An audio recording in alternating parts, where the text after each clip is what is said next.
라이언스탁입니다. 그동안 매매는 잘 하셨는지 궁금하네요.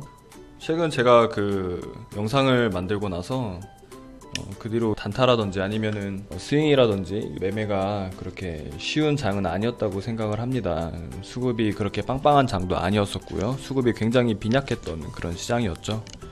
그렇지만 시장의 흐름을 우리가 알고 예측을 할 수 있었다면 또 그렇게 막 힘들어하거나 위험하거나 뭐 그랬던 장은 또 아니었던 것 같습니다. 항상 우리가 느끼는 거지만 알아야 투자를 할 수가 있고, 그리고 그 투자를 성공으로 이끌 수 있다고 그렇게 생각을 합니다. 자, 먼저 우리가 봐야 될 거는 아무래도 차트죠.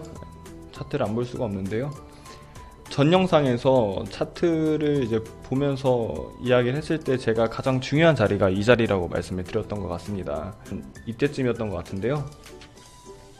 넉넉 잡아서 1990포인트 코스피 상으로 여기가 안착이 되어야 된다. 돌파한 후에 안착이 되어야 되고, 안착을 주도했던 그 업종이 생겨야지만 이제 이 자리에서 추가적으로 더 상승을 할 수가 있다. 이렇게 제가 말씀을 드렸습니다. 그리고 몇 가지를 제가 말씀을 드렸는데요. 그게 첫 번째였고요. 두 번째는 뭐냐면은 시장은 바로 급락이 나오지 않는다라고 말씀을 드렸던 것 같아요.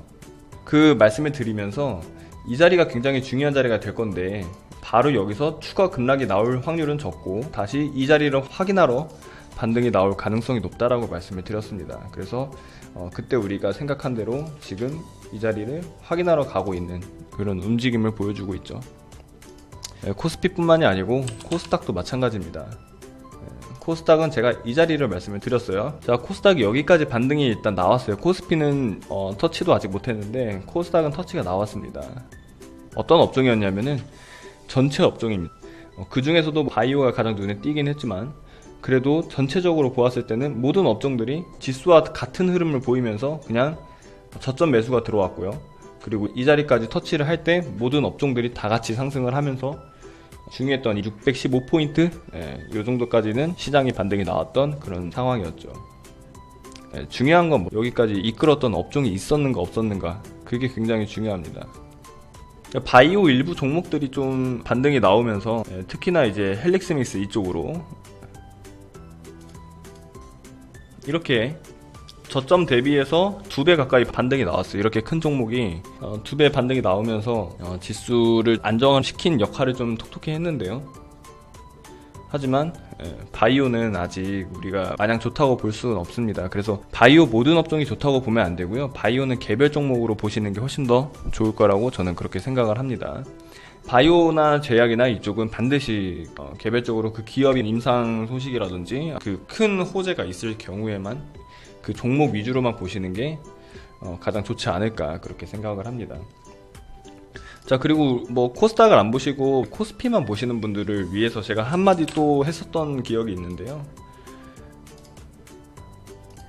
우리나라 코스피 시장에는 외국인들이 시장을 주도를 하지만 그 외국인들이 우리나라 그 코스피에 살만한 종목이 거의 없다라고 말씀을 드렸던 것 같아요. 아무래도 전 세계적으로 투자가 가장 많이 들어가는 업종은 아직도 서비스 업종이 맞습니다. 최근에 프로그램 수급이라든지 외국인 수급, 기관 수급 잘 보시면요, 어느 쪽으로 수급이 가장 많이 들어왔냐면은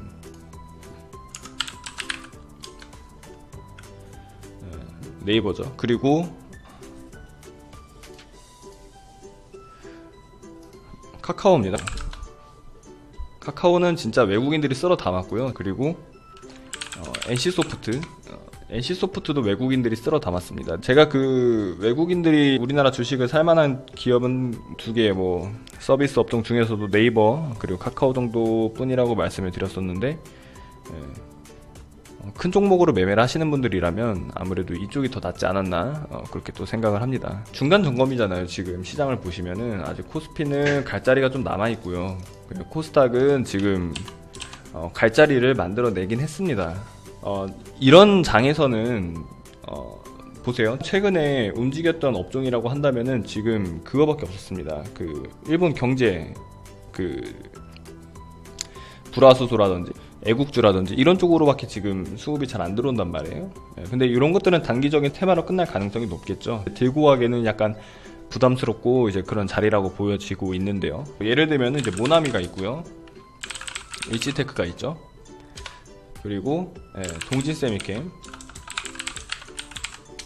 뭐 경인양행, 좀 많은데요 종목들이. 이런 것들은 이제 좀 들고 가기는 좀 부담스럽다 이거예요. 눌림이 나와가지고 다시 이제 상승할 자리에서 뭔가 수급이 들어오고 이렇게 된다면은 충분히 이제 다시 들어가고 이제 그럴 수 있지만, 지금 현재까지 흐름을 보았을 때는 아직은 잡을 때가 아니라는 그런 말씀을 드리는 거고요. 이런 업종과 테마 섹터는 그 단기적으로만 대응을 하는 것이 가장 좋은 투자라고 현재는 보여지고 있습니다. 그러면 뭘 사야 되냐? 우리가 이제 뭘 사야 될까요? 그러면 만약에 내가 단기 투자를 잘한다 하시면은 그냥 단타를 계속 치시면 됩니다. 뭐 스캘핑이라든지 단타를 계속 치시면 되겠지만, 그렇지 않으신 분들 있잖아요. 나는 주식을 모아가지고 나중에 뭐 장기 투자가 되고 자산을 이제 좀 불리는 약간 그런 식으로 투자를 하고 싶으신 분이라면은 아무래도 대형주 쪽으로 눈을 돌리셔야 되는 그런 타이밍이 됐는데요. 지금 코스피나 코스닥 대형주들을 잘 보시면요, 아주 괜찮은 종목들이 꽤 있습니다. 뭐 많진 않아요. 많진 않은데 잘 보시다 보면은 잡아가도 괜찮겠다라고 생각되는 그런 종목들이 몇 개 있어요. 제가 종목명을 말씀드릴 수는 없지만 이렇게 잘 보시다 보면은 이제부터 좀 잡아가야겠다 이렇게 보이는 그런 종목들이 몇 개가 있을 거예요. 괜찮은 자리까지 내려온 그런 종목들이, 이제 더 이상 빠지기 어려운 그런 자리까지 내려온 종목들이 몇 개는 보이기 시작을 하는데 전부 다 그런 건 아닙니다. 그 말은 무슨 뜻이냐면 아직 빠질 자리가 많이 남아있다는 거예요. 조금 더 내려와야 되는 자리가 남은 그런 종목들이 몇 개가 더 있어요. 아직 그게 더 많아요. 내려온 종목도 있고 아직 내려오지 않은 종목들도 있는데, 내려오지 않은 종목들이 훨씬 더 많습니다. 아직 그 자리가 많이 남아있다는 것은 앞으로 조금 더 조정이 나올 가능성이 높지 않을까, 이제 그렇게 보여지고 있습니다. 그러니까 지금 당장 지수가 V자로 이렇게 급등이 나온다? 그렇게 보기는 좀 어렵다, 이 말씀을 드리는 거예요. 그리고 이제 코스닥으로 돌려서 보자면, 대형주는 코스피는 코스닥이든 뭐 코스피 200 종목이든 코스닥 50 종목이든 대형주들은 거의 비슷비슷합니다. 그런데 이제 중소형주로 넘어갔을 때 지금 중소형주 테마주들 움직이는 게 아까 말씀드렸던 그 일본 관련해가지고 그것들밖에 없는데요. 22일날 저녁에 지소미아 한일 군사협정이 파기가 되면서 일본과의 분위기가 더 안 좋아졌습니다. 현재 시장을 보시면요, 코스피는 지금 약보합이에요. 그리고 코스닥은 0.4% 소폭 하락 중입니다. 코스피 100, 코스피 200은 강보합에서 놀고 있죠.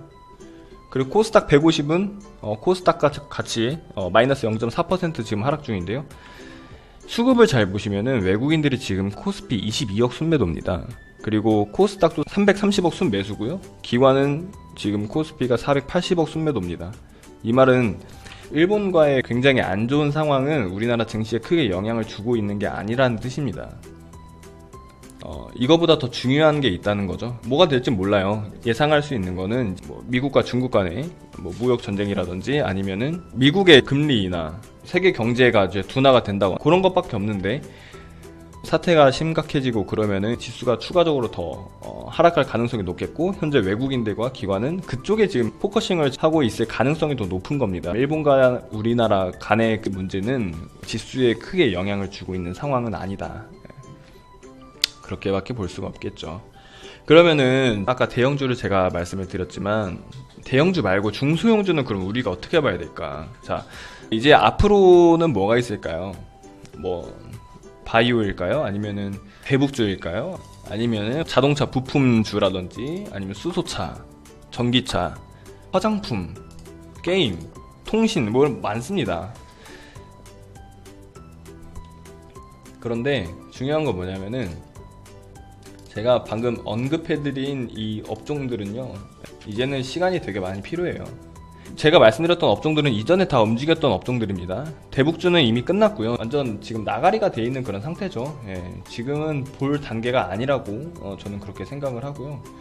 뭐 수소차라든지 화장품이라든지 이런 것들은 주가가 업그레이드가 돼 있기 때문에 얘네들은 그냥 끝난 겁니다.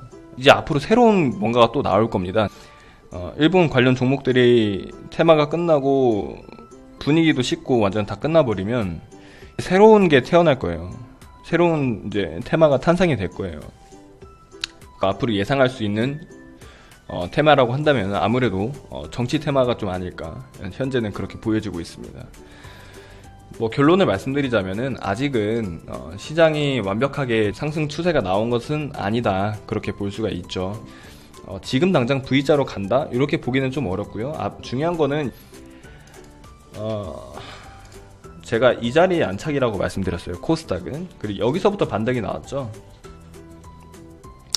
이제 이 자리를 깨면 안 됩니다. 이 자리가 이탈이 안 된 상태로 다시 움직이면서 위로 상승을 하는 흐름이 나오게 되면은 그때부터는 다시 이제 상승할 가능성이 높은 그런 움직임이라고 생각을 할 수가 있어요. 코스피는 어떻게 했습니까? 코스피는 갈 자리까지 아직 상승이 안 나왔습니다. 그래서 여기 터치를 한번 더 하려고 시도는 할 겁니다. 시도를 하지 못하고 그냥 이 자리를 깨게 되면요, 시도를 하지 못하고 이 자리를 깨면요 다시 하락 추세로 갈 가능성이 높습니다. 무슨 말씀을 드린지 아시겠나요? 여기 시도를 할 거라는 뜻이에요. 1990포인트 가까이 지수가 상승하려는 시도를 보일 겁니다. 그런데 여기 시도를 못하고 그냥 이 자리가 깨져버리게 되면은, 이 밑에 자리 여기 터치도 못하고 밑으로 깨져버리게 되면은 앞으로 추가적인 하락세가 더 나올 가능성이 높다는 뜻입니다.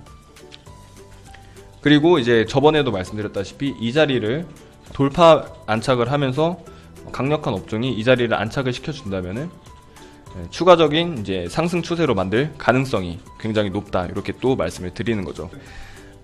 그 상승 추세를 만든 업종을 반드시 잘 지켜보셔야 됩니다. 제가 한 가지 팁을 알려드리자면은, 지수가 바닥을 찍고 다시 상승할 때는 보통 어떤 업종이 가장 먼저 움직이는 경향이 강한데요. 그 어떤 업종은 뭐냐면은 뭐라고 생각을 하시나요? 보통 제가 이런 질문을 많이 하면요, 바이오랑 전기전자 이쪽이 제일 많이 나오는데요. 절대 그렇지 않습니다. 보통은 금융주하고 증권주들이 먼저 움직입니다. 참고하시고요. 금융주랑 증권주들 그 흐름들도 한번 잘 보시다 보면은, 여기서부터는 지수가 이제 바닥을 만들어줄 가능성이 높겠구나, 이렇게 또 생각을 할 수가 있겠죠. 대표적으로 이제 신한지주가 있으니까요. 이거를 좀 위주로 먼저 보시면 될 것 같습니다. 얘네들은 지금 상승이 안 나오고 있는 그런 상황이죠. 이것만 보더라도 아직 지수가 당장 막 위로 치고 올라가 있구나, 이렇게 생각하기는 어려운 그런 상황. 이것도 한 가지의 이유가 될 수 있다고 생각을 하시면 될 것 같습니다. 그래서 오늘 영상은 여기까지 마치도록 하고요. 다음 지수 흐름에서 어떤 흐름이 나오게 된다면 또 이제 그때 바로 말씀드릴 수 있도록 하겠습니다. 감사합니다.